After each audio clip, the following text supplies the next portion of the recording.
नमस्कार। कार्यक्रम में उपस्थित भारतीय जनता पार्टी के राष्ट्रीय अध्यक्ष आदरणीय जेपी नड्डा जी, पार्टी के अन्य सभी पदाधिकारीगण, देश विदेश में उपस्थित भाजपा के कोटि कोटि कार्यकर्ता, देवी और सज्जनों, आज हम सभी अपनी पार्टी का स्थापना दिवस मना रहे हैं। मां भारती की सेवा में समर्पित प्रत्येक भाजपा कार्यकर्ता को इस शुभ अवसर पर बहुत बहुत बधाई देता हूं। भाजपा की स्थापना से लेकर आज तक जिन महान विभूतियों ने अपने खून पसीने से इस पार्टी को सींचा है, पार्टी को संवारा है, पार्टी को समृद्ध किया है, पार्टी को सशक्त किया है, देश के कोटि कोटि जनों की आवाज को बुलंद किया है, उन सभी को, छोटे से छोटे कार्यकर्ता से लेकर के वरिष्ठ पद पर से पार्टी की और देश की सेवा करने वाले सभी महानुभावों का मैं आज शीश झुका करके प्रणाम करता हूं। साथियों, आज हम देश के कोने कोने में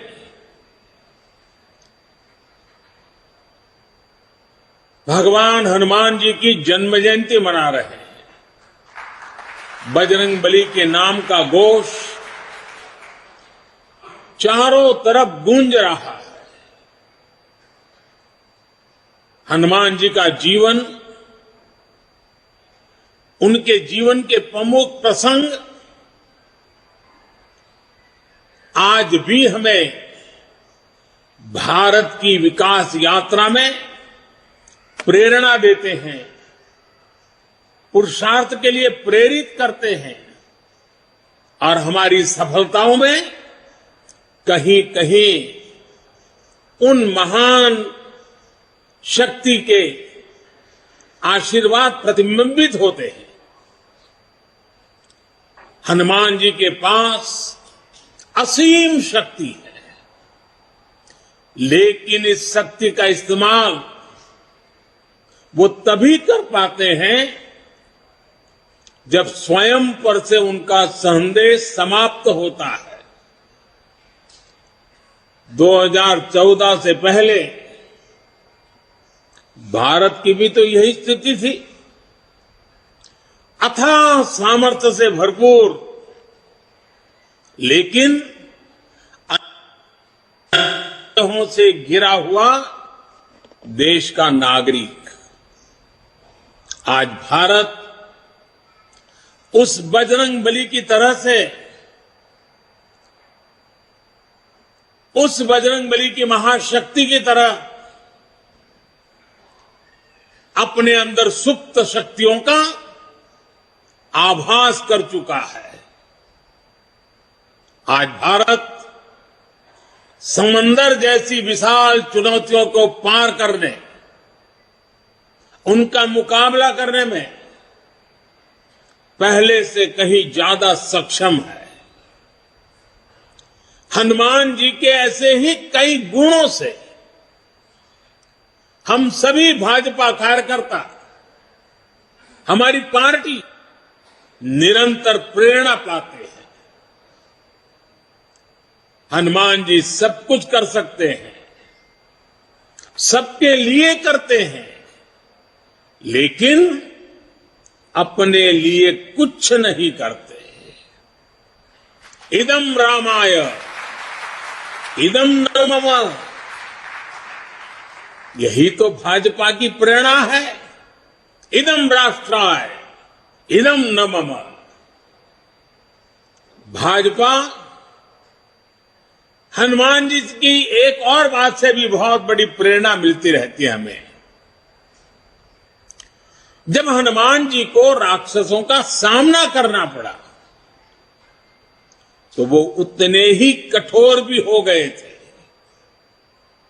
इसी तरह जब भ्रष्टाचार की बात आती है, परिवारवाद की बात आती है, कानून व्यवस्था की बात आती है, तो भाजपा उतनी ही संकल्पबद्ध हो जाती है मां भारती को इन बुराइयों से मुक्ति दिलाने के लिए। कठोर होना पड़े तो कठोर भी होती है। और हमारे लिए एक तो बहुत बड़ी प्रेरणा क्या है, आज की मॉडर्न परिभाषा में जिन बातों को बार बार जिक्र किया जाता है, और वो है कैन डू एटीट्यूड।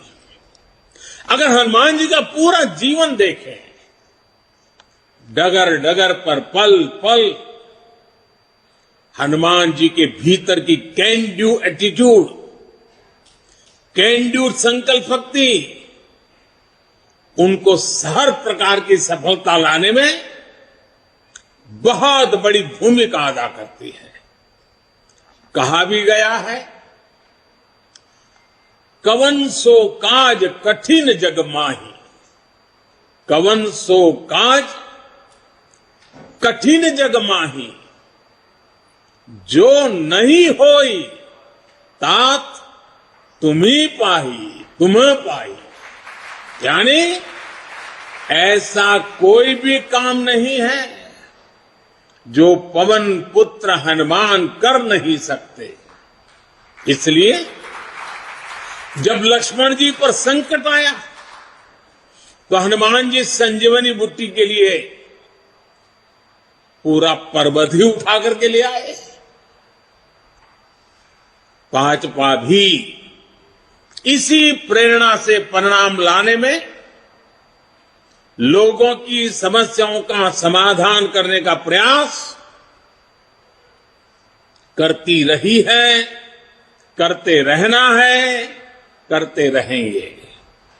इसलिए साथियों, आज के पवित्र अवसर पर को स्मरण करना है, राम काज किने बिनु, राम काज किने बिनु, मोही कहां विश्राम। भाइयों और बहनों, भाजपा वो पार्टी है जिसके लिए राष्ट्र सदैव सर्वोपरि रहा है। एक भारत श्रेष्ठ भारत जिसकी आस्था का मूल मंत्र रहा है। जब जनसंघ का जन्म हुआ था तो हमारे पास न ज्यादा सियासी अनुभव था,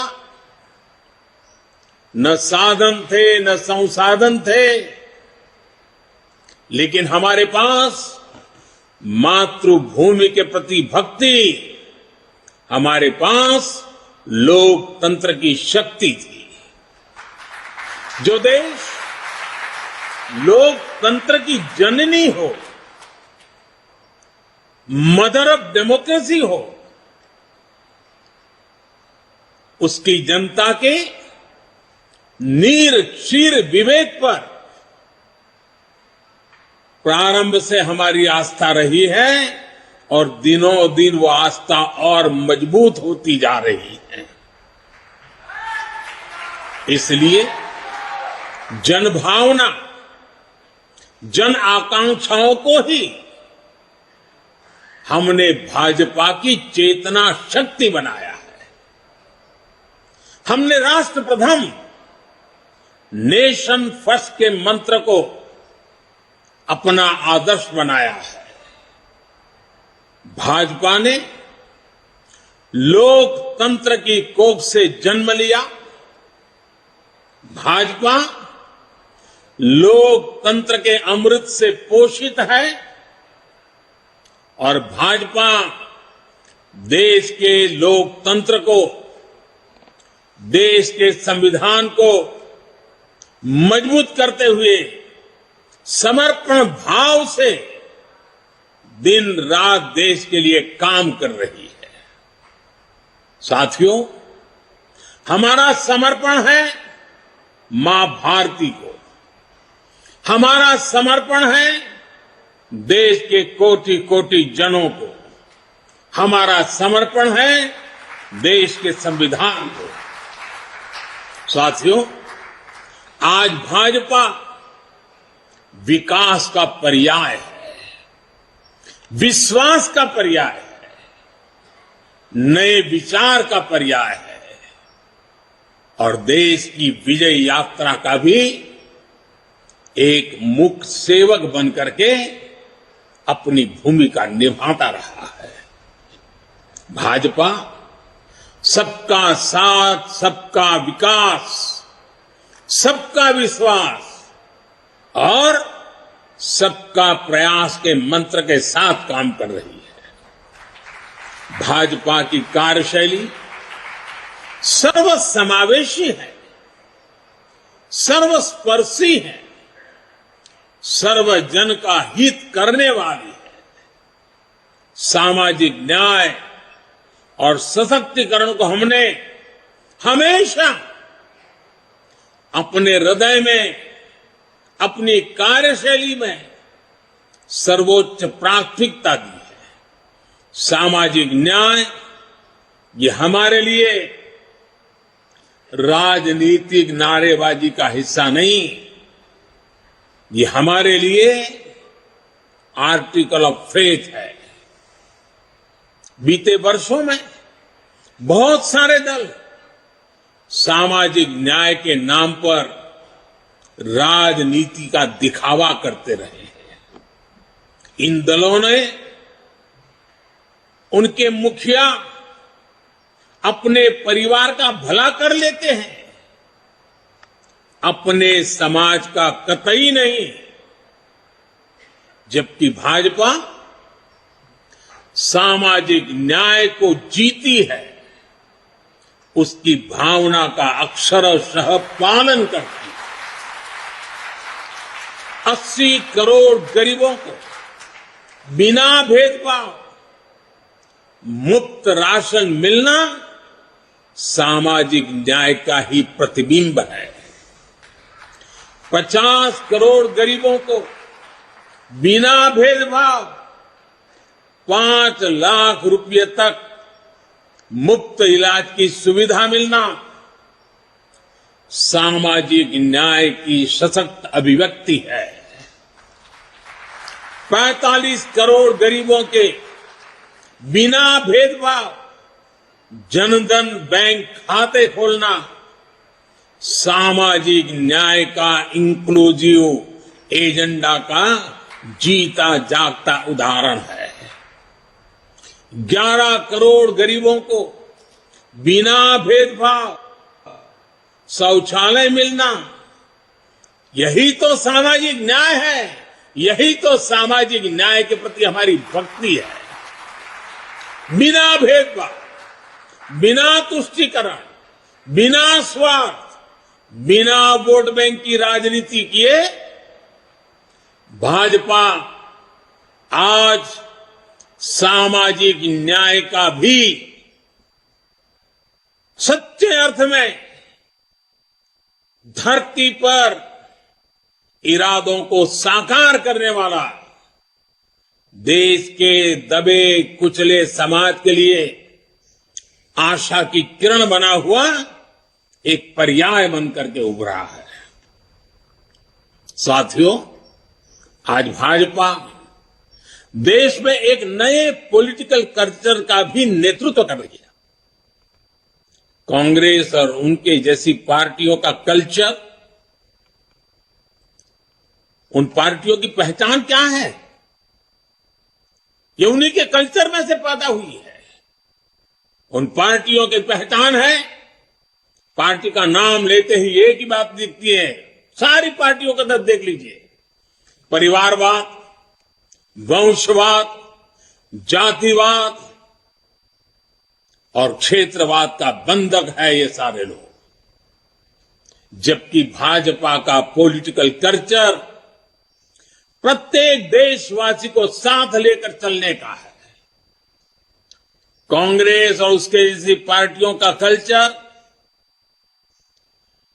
छोटा छोटा सोचना, छोटे सपने देखना और उससे भी कम हासिल करके खुशियां मनाना बस, और खुशी एक दूसरे की पीठ थपथपाना।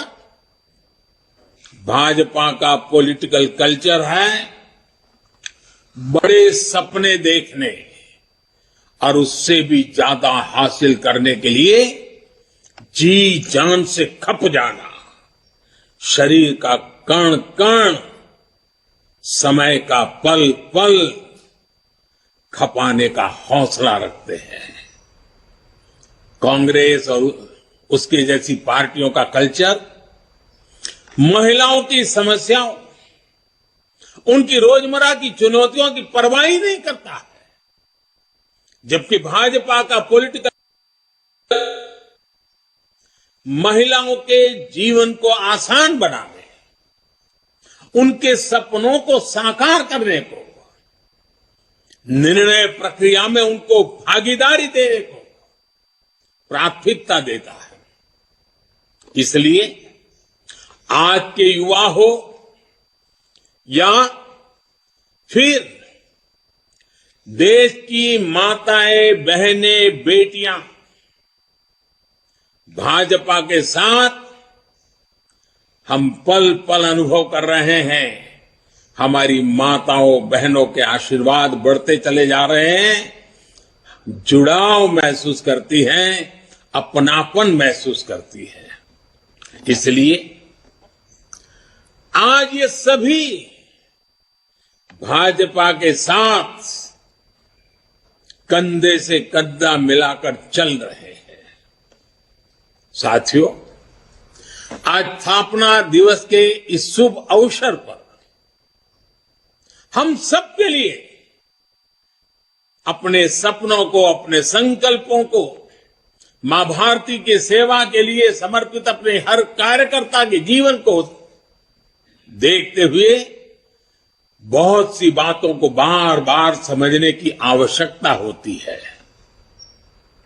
2014 में जो हुआ वो केवल सत्ता परिवर्तन नहीं था। 2014 में भारत के लोगों ने भारत के पुनर्जागरण की नई यात्रा का शंखनाद कर दिया है। 800 साल से ज्यादा की गुलामी से बाहर निकलकर एक राष्ट्र अब अपना खोया हुआ गौरव पाने के लिए फिर से उठ खड़ा हुआ है। और इस प्रक्रिया में दशकों से चली आ रही बुराइयां, चुनौतियां धीरे धीरे कमजोर पड़ती जा रही है। अब देश पंच प्राणों की शक्ति से आगे बढ़ रहा है। साथियों, सन 47 में अंग्रेज भले चले गए, लेकिन जनता को गुलाम रखने की मानसिकता यहीं पर कुछ लोगों के जहन में बो करके चले गए, यही छोड़ गए थे। इसलिए आजादी के बाद के वर्षों में देश में ऐसा वर्ग खूब फला फूला जो सत्ता को अपना जन्मजात हक समझता था। इन लोगों की बादशाही मानसिकता ने देश की जनता को हमेशा अपना गुलाम माना। 2014 में इस दबे कुचले शोषित वंचित वर्ग ने अपनी आवाज बुलंद की। बादशाही मानसिकता के लोग इस वर्ग की आवाज सुनने की तो बात छोड़ दीजिए, पल पल कुचलते रहते थे। इसलिए हमारी सरकार के पहले कार्यकाल में ही बादशाही मानसिकता वाले इन लोगों ने इन शोषितों, वंचितों, दलितों, पिछड़ों कोई मौका नहीं छोड़ा उनकी मजाक उड़ाने में। हर पल उनकी मजाक उड़ाते रहे। हमारी योजनाओं को, हमारे कार्यक्रमों को निम्न स्तर का बताने की होड़ बढ़ाई गई। जब मैंने लाल किले से स्वच्छ भारत अभियान की चर्चा की, गांवों को, गरीब को, मेरी माताओं बहनों को इज्जत कर देना, शौचालय की सुविधा देने की बात जब मैंने की, तो यही लोग क्या क्या नहीं कहते थे। जब मैंने डिजिटल इंडिया की बात की, तो इन्होंने अपनी ताकत, पूरी ताकत उसे खारिज करने में, देश के लोगों में भ्रम पैदा करने में, निराशा पैदा करने में पूरी शक्ति झोंक दी। ये तर्क दिए जाने वाले और ये कहने लगे देश में बड़ी आबादी अनपढ़ है, अनजान है, वो कैसे डिजिटल इंडिया का लाभ ले पाएगी। साथियों, जब हमारा मजाक उड़ाकर ये सफल नहीं हुए, तो बादशाही मानसिकता वाले इन लोगों की नफरत और ज्यादा बढ़ गई। उन्होंने कभी सोचा नहीं था कि दशक से हिंसा से जूझ रहे जम्मू कश्मीर और नॉर्थ ईस्ट में शांति का सूरज उगेगा। इन्होंने कभी कल्पना भी नहीं की थी कि आर्टिकल 370 कभी इतिहास हो जाएगा। जो काम दशकों तक सरकार चलाने वाले नहीं कर सके, वो काम भाजपा सरकार कैसे कर रही है, ये इन्हें पच नहीं रहा है। इसलिए नफरत से भरे हुए लोग आज झूठ पर झूठ, झूठ पर झूठ बोले जा रहे हैं। अपने भ्रष्ट कर्मों का खुलासा होते देख ये बेचैन है, हताशा से भर गए। इसलिए अब ये लोग इतने हताश, इतने निराश हो चुके हैं कि अब एक ही रास्ता उनको दिख रहा है, एक ही उपाय दिख रहा है, और वो खुल करके कहने लगे हैं, मोदी तेरी कब्र खुदेगी। वो कब्र खोदने की धमकी देने लगे। बादशाही मानसिकता वाले इन लोगों को, इन पार्टियों को एक बात पता नहीं है। आज देश का गरीब, देश का सामान्य मानवी, देश का युवा, देश की माताएं, बहनें, बेटियां, दलित, पीड़ित, शोषित, वंचित, आदिवासी, हर कोई भाजपा के कमल को खिलाने के लिए, भाजपा के कमल की रक्षा करने के लिए वो ढाल बनकर के खड़ा हुआ है। साथियों, अपने अस्तित्व की लड़ाई लड़ रहे इन राजनीतिक दलों की हमारे खिलाफ साजिशें चलती रहेगी, लेकिन हम देशवासियों के सपनों को देशवासियों की आकांक्षाओं को दबते हुए, बिखरते हुए, सिमटते हुए, मुरझाते हुए नहीं देख सकते। इसलिए हमारा जोर देश के विकास पर है, देशवासियों के कल्याण पर है। हमारे परिश्रम से जो परिणाम मिले हैं, इसकी गवाही वो आंकड़े दे रहे हैं जो पिछला वित्तीय वर्ष समाप्त होने पर बीते 15-20 दिनों में सामने आए हैं। और मैं सभी देश और दुनिया में भाजपा के कार्यकर्ताओं को हमेशा हिसाब देने की आदत रखता हूं। काम का ब्यौरा हर मौके पर देता रहता हूं। मैं आज सिर्फ 2-3 सप्ताह की ही झलक दिखा रहा हूं आपको, 15-20 दिन की। इतने छोटे से काल में हर भारतीय को गर्व हो। जीएसटी लागू होने के बाद से किसी एक वित्तीय वर्ष में 18 लाख करोड़ रुपए कलेक्शन का रिकॉर्ड बनाना अभूतपूर्व। इस दौरान देश के टैक्स पेयर ने भी 16 लाख करोड़ रुपए से अधिक टैक्स देकर नया रिकॉर्ड बनाया। मार्च महीने में ही यूपीआई से 14 लाख करोड़ रुपए के ट्रांजैक्शन का नया रिकॉर्ड बना। देश के इतिहास में पहली बार हमारा एक्सपोर्ट 750 अरब डॉलर के पार पहुंचा। देश में कोयला उत्पादन में पुराने सारे रिकॉर्ड तोड़ दिए।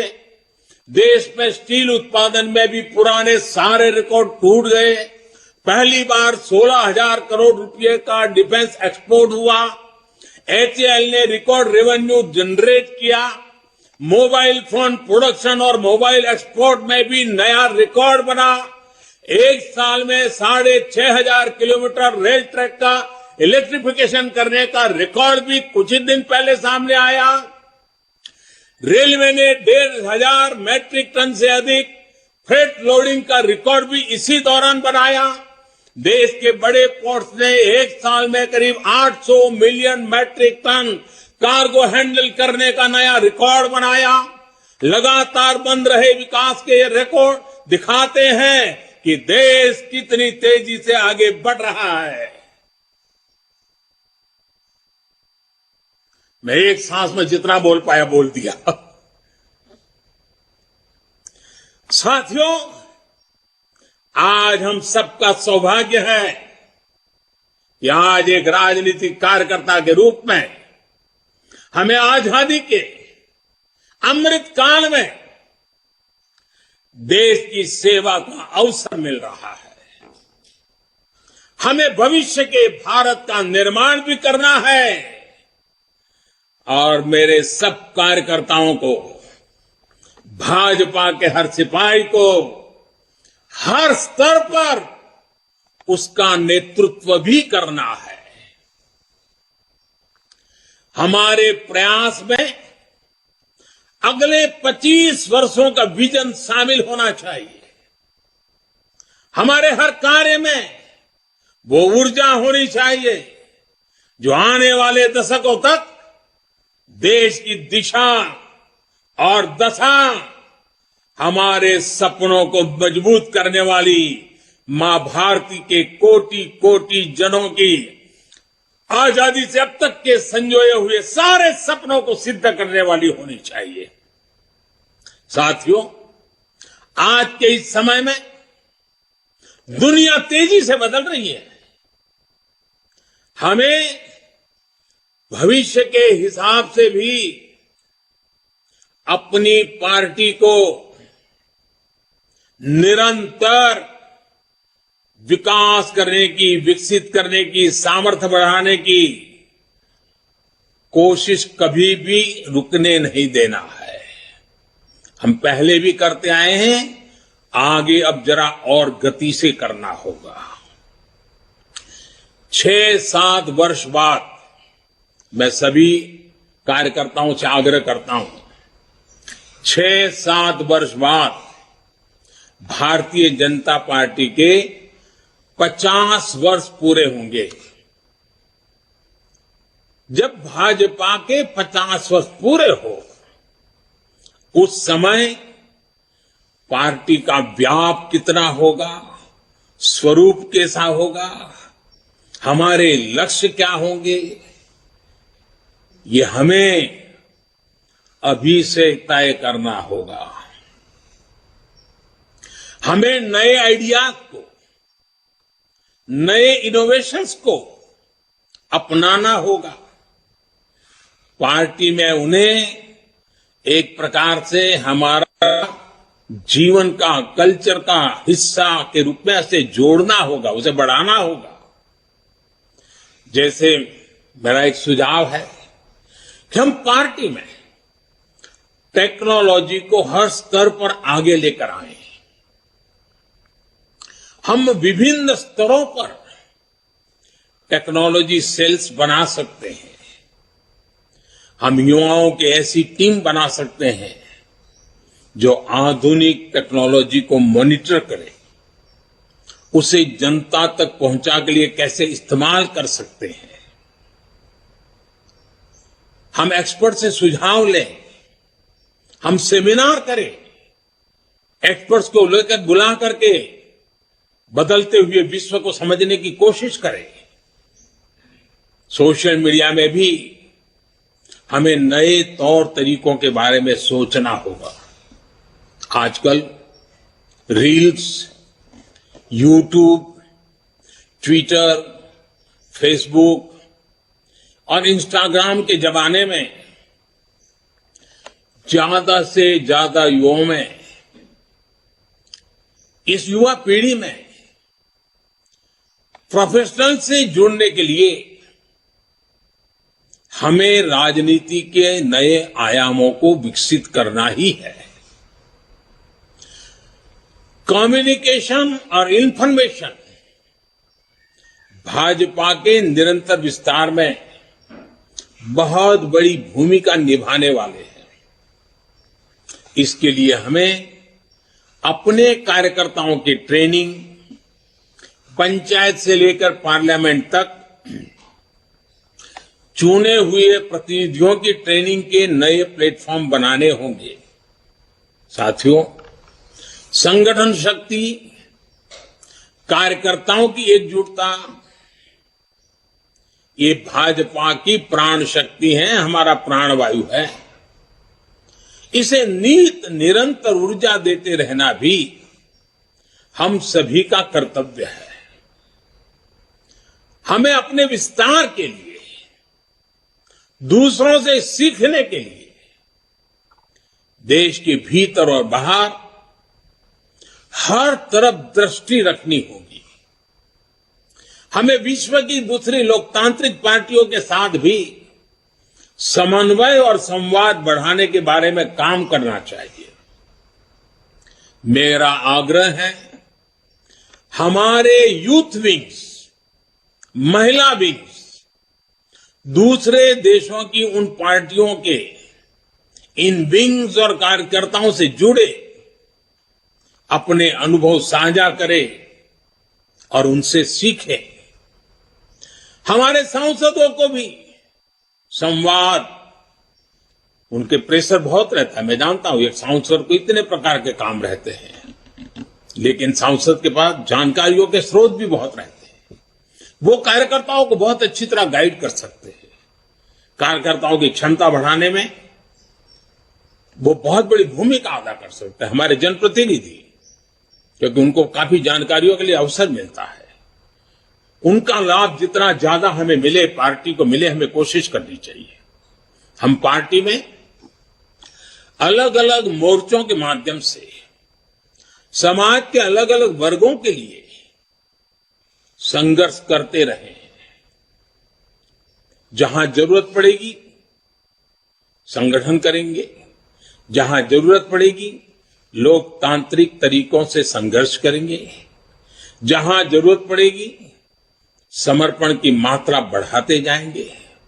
लेकिन साथियों, अब हम उस दायरे में पहुंचे हैं, अब समय आ गया है कि सभी मोर्चे समाज की आवाज उठाने के साथ साथ एक फ्यूचरिस्टिक विजन के साथ उनकी हर छोटी मोटी तकलीफों से मुक्ति के आधुनिक तौर तरीके अब क्या हो सकते हैं, कम समय में कम संसाधनों से भी उत्तम से उत्तम परिणाम लाने के तरीके क्या हो, ताकि उनका जीवन बहुत तेजी से बदल सके और 2047 आजादी के जब 100 साल हो तब विकसित भारत का सपना सिद्ध करने में कोटि कोटि जनों की भागीदारी बढ़े।